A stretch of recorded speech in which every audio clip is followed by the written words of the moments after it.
আবেগ দিয়ে জীবন চলে না, আর আমি বারবার সে আবেগের কাছেই হেরে যাই। নিজেকে ভালো রাখার জন্য শত চেষ্টার পরেও বারবার দুঃখের কাছে হেরে যাই। সুখ আর পাইলাম কই, আমি তো আটকে আছি দুঃখের সীমানায়।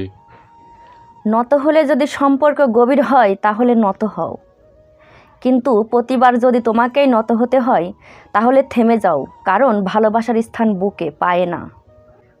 পৃথিবীর নিয়ম বড়ই অদ্ভুত। যারা সামান্য ভালোবাসা, আদর আর যত্ন পেলেই ভালো থাকতে পারে, ঠিক তারাই সবচেয়ে বেশি অবহেলার শিকার হয়। যাদের চাহিদা খুবই নগণ্য, সামান্য, যারা অল্পতেই খুশি হয়, তারা কেবল ভালোবাসার সুখ খোঁজে, তারা হয় পৃথিবীতে চরম অসুখী। মানুষের পতনের জন্য অভিশাপ লাগে না, যাদেরকে কষ্ট দিয়েছেন তাদের বুক চেরা দীর্ঘশ্বাসই যথেষ্ট। নরম মনের মানুষকে কষ্ট দিও না। অতিরিক্ত চিন্তার কারণে তারা রাতে ঘুমাতে পারে না, কাউকে কিছু বলতে পারে না। নিজেকে ভালোবাসতে ভুলে গেলে বাকি সব ভালোবাসায় একসময় অর্থহীন হয়ে যায়। তুমি সবার জন্য ভাঙবে, সবার জন্য দৌড়াবে, কিন্তু শেষে নিজের ভাঙা টুকরোগুলো কে কুড়াবে? যত মানুষ চিনতে শিখবেন, তত একা বাঁচার ইচ্ছে বেড়ে যাবে। আর বুঝতে শিখবেন, একাকিত্ব কখনোই বেইমানি করে না। নির্দিষ্ট একটা সময়ে এসে বুঝতে পারবেন মৃত্যু ব্যতীত আর কেউ আপনার অপেক্ষায় নেই। এরপর অনেক দিন কথা হয়নি, আর হবেও না। শুধু মনে থাকবে, আমরা একসাথে অনেক কথা বলছিলাম, আমাদের অনেক স্মৃতি ছিল, আমরা দুজনকে অনেক ভালোবাসতাম।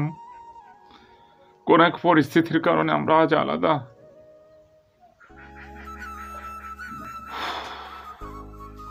কপালে কি আছে জানি না, তবে আল্লাহর উপর এক বুক বিশ্বাস আর ভরসা আছে।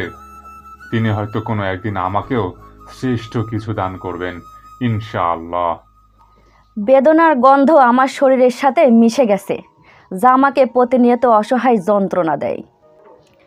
ধৈর্য ধরো, তুমি যার কাছে ঠকেছ সেও অন্য কারোর কাছে একদিন ঠকবে। কারো পছন্দ হওয়াটা খুব সহজ, কিন্তু সারা জীবন তার পছন্দ হয়ে থাকাটা খুবই কঠিন। মানুষ শুধু শুধু মন থেকে উঠে যায় না, নিশ্চয়ই তার একটা কারণ থাকে। পরিস্থিতি তোমাকে ধন্যবাদ, তুমি বুঝিয়ে দিয়েছো পৃথিবীতে সব আপনজন আপন হয় না। জীবনের আসল শিক্ষা হলো কোথায় থামতে হবে সেটা জানা, আর কোথায় থেকে নিজেকে সরিয়ে নিতে হবে সেটা বোঝা। আমিও ভেঙে পড়ি, আমারও খারাপ লাগে, মাঝে মাঝে আমারও মন খারাপ হয়, কান্না পাই, কিন্তু আমাকে সান্ত্বনা দেওয়ার মতো কেউ নেই, তবুও ভালো আছি।